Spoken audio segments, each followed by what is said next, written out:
Hello farmers, நீங்கள் முடியல எதை பற்றி போகிறோம்னா ஜியோலைஃப் அக்ரிடெக் பிராண்டை இருந்த டக்காட் அப்படிங்கிற ஒரு பயோஸ்டிமுலண்ட்டை பற்றி தான் பார்க்க போகிறோம். ஃபஸ்ட்டு இதில் வந்து என்ன ட்ரைனிங் இருக்குது அப்படின்னு பார்க்கும்போது நானோ டெக்னாலஜி மூலயமா இதில் வந்து சீவீட் எக்ஸ்ட்ராக்ட் வந்துருக்கு. அதாவது கான்சன்ட்ரேட்டட் ஃபார்மேட்டில் கடற்பாசி சாறு வந்துருக்கு. அதாவது சாதாரணமாக மற்ற பயோஸ்டிமுலண்ட்ஸ் இருக்கக்கூடிய கடற்பாசி சாரை விட இது வந்து கான்சன்ட்ரேட்டட் ஃபார்மேட்டில் இருக்குது. அதாவது மற்ற சீவீட் எக்ஸ்ட்ராக்டை கம்பேர் பண்ணும்போது மற்ற பயோஸ்டிமுலண்ட்ஸ் எல்லாமே நம்ம வந்து 2 ml அந்த மாதிரி அதிக அளவு பயன்படுத்துவோம். ஸோ இது வந்து லோவர் டோசேஜில் பயன்படுத்தலாம். ஸோ அதுதான் இது வந்து கான்சன்ட்ரேட்டட் ஃபார்மேட்டில் இருக்குது அப்படிங்கிறதுக்கான அர்த்தம். அண்ட் இதில் வந்து என்ன கடற்பாசியோட சாறு இருக்குது அப்படிங்கிறது வந்து குறிப்பிடல. ஆனால் இந்த பயோஸ்டிமுலண்ட் வந்து பிரத்யேகமாக எதுக்காக பயன்படுத்தக்கூடியது அப்படிங்கிறத வந்து குறிப்பிட்டிருக்காங்க. அதாவது இது வந்து பயிரோட மகசூல் அதிகரிக்கிறதுக்கான கடற்பாசி சாறு அப்படிங்கிறத வந்து குறிப்பிட்டிருக்காங்க. ஸோ இது வந்து ஹை கான்சன்ட்ரேட்டடில் இருக்குது. ஸோ இதை பயன்படுத்துகிற மூலமா பயிரோட மகசூல் ஊக்கியாக இது வந்து செயல்படும் அப்படிங்கிறத வந்து குறிப்பிட்டிருக்காங்க. அண்ட் நெக்ஸ்ட்டு இது வந்து எந்த மாதிரி மகசூல் ஊக்கியாக செயல்படுது அப்படிங்கிறத பற்றி பார்த்தலாம். ஃபஸ்ட்டு இதை ஸ்ப்ரே பண்ணதுக்கு பிறகு பயிரோட ஃபோட்டோசிந்தசிஸ், அதாவது ஒளிச்சேர்க்கை வந்து கூடுதலாக நடக்குது. ஸோ ஒளிச்சேர்க்கை கூடுதலாக நடக்கிறதுனால வேர்களோட வளர்ச்சி வந்து இயற்கையாகவே அதிகரிக்குது. ஸோ இது வந்து முழுக்க ஒரு ஆர்கானிக் ப்ராடக்ட் அப்படிங்கிறதுனால இதை நம்ம ஸ்ப்ரே பண்ணுற மூலிமா சுற்றுப்புறத்தில் இருக்கக்கூடிய மற்ற எந்த ஒரு பறவைகளுக்கோ விலங்குகளுக்கோ பூச்சிகளுக்கோ எந்த ஒரு பாதிப்பும் ஏற்படாது. அண்ட் இது வந்து பயிரோட வேர் வளர்ச்சி அதிகரிக்கிறதுனால பயிரில் புதிதாக துளிர்க்கக்கூடிய பக்க இலைகள் தூண்டப்படுறதா இருக்கட்டும், அண்ட் துளிர்ச்சிருக்கக்கூடிய கொப்புகளில் இருக்கக்கூடிய மொட்டுகளாக இருக்கட்டும், அண்ட் பூக்கக்கூடிய பூக்களை பிஞ்சு பிடிக்க வைக்கிறதா இருக்கட்டும். ஸோ இது வந்து பயிரோட எல்லா நிலையிலையுமே செயல்படுது அப்படிங்கிறத நம்ம குறிப்பிடலாம். அதாவது ஓவராலாக எந்த நிலையிலையுமே அந்த நிலையோட வளர்ச்சியோ, அதாவது பூக்கள் பிஞ்சு பிடிக்கிறதா இருக்கட்டும், இல்லைனா காய்கள் வளர்ச்சியாக இருக்கட்டும், இது எல்லாத்தையுமே அதிகரிக்கிறதுக்கு முக்கியமாக தேவைப்படக்கூடிய வந்து மண்ணிலேருந்து தேவைப்படக்கூடிய ஊட்டச்சத்துக்களை எடுத்து பயிர் வந்து பயிரோட வளர்ச்சிக்கு பயன்படுத்தணும்.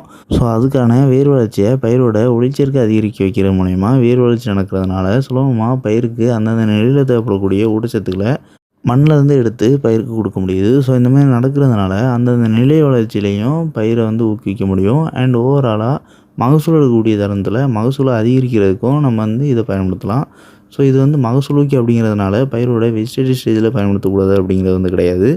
இது வந்து மகசூலை அதிகரிக்கிறதுக்கு அதிக பங்காற்றும் அப்படிங்கிறது வந்து அர்த்தம்.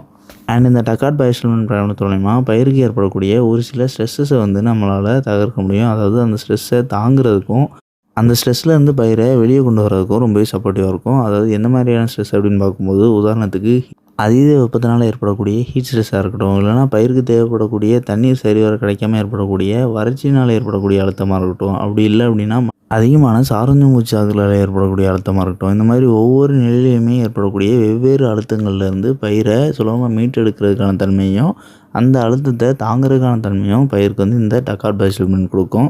அண்ட் நெக்ஸ்ட்டு இதோட டோசேஜ்னு பார்க்கும்போது 1 லிட்டர் தண்ணிக்கு 1 ml அப்படிங்கிற விதத்தில் பயன்படுத்தினாலே போதும். இதனால் பயிர்களுக்கு எந்த ஒரு பாதிப்பும் ஏற்படாது. அண்ட் நெக்ஸ்ட்டு இதோட கம்பேட்டபிலிட்டின்னு பார்க்கும்போது இந்த டக்காட் பயோஸ்டிமுலண்ட்டை வந்து நம்ம மற்ற இந்த ஒரு பூச்சிகள் கூடயும் சரி, பூஞ்சான குழிகள் கூடயும் சரி, நூண்டு சத்து மருந்து கூடயும் சரி சேர்த்து பயன்படுத்தலாம்.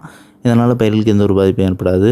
அண்ட் இந்த உயிரிவுகளுமே ஒரு சில ட்ரேஸ் மைக்ரோநியூட்ரியன்ஸ் இருக்கும். அதாவது போரானோ, ஜிங்கோ, இல்லைனா கால்சியமோ ஏதாவது ஓரிரு மைக்ரோநியூட்ரியன்ட் வந்து ரொம்பவே குறைந்த அளவில் இருக்கும். அதாவது பயிருக்கு அத்தியாவசியமாக தேவைப்படக்கூடிய அளவில் இல்லைனாலும் ரொம்பவே ரேராக ரொம்பவே மினிமமான அளவில் வந்துருக்கும். ஸோ அது வந்து எவ்வளோ இருக்கும் அப்படிங்கிறத வந்து குறிப்பிடலை. ஆனால் அது உங்களோட பயிர்களுக்கு தேவைப்படும் பட்சத்தில் இதிலேருந்தே கிடைக்கிறதுக்கான வாய்ப்புகள் இருக்குது. அண்ட் லாஸ்ட்டாக இதோட அப்ராக்சிமேட்டான ப்ரைஸ்ன்னு பார்க்கும்போது 1/4 லிட்டர் வந்து 150 ரூபாயிலேருந்து 300 ரூபாய்க்குள்ளான விலையிலையும், 1/2 லிட்டர் வந்து 300 ரூபாயிலேருந்து 450 ரூபாய்க்குள்ளான விலையிலையும், 1 லிட்டர் வந்து 450 ரூபாயிலேருந்து 600 ரூபாய்க்குள்ளான விலையிலையும் அவைலபிளாக இருக்குது. ஸோ தேவைப்படுறவங்க வாங்கி பயன்படுத்திக்கலாம். அண்ட் இந்த வீடியோ ஏதாவது டவுட் இருந்துச்சுன்னா கமெண்ட் பண்ணுங்கள். அண்ட் இந்த மாதிரி வேறு எந்த ஒரு பயோஸ்டிமுலண்ட்டை பற்றி தெரிஞ்சுக்கணும்னு நினச்சிங்கனாலோ அந்த பயோஸ்டிமுலண்ட்டோட பேரையோ இல்லைனா அதில் இருக்கக்கூடிய டெக்னாலஜியோ கமெண்ட் பண்ணுங்கள்.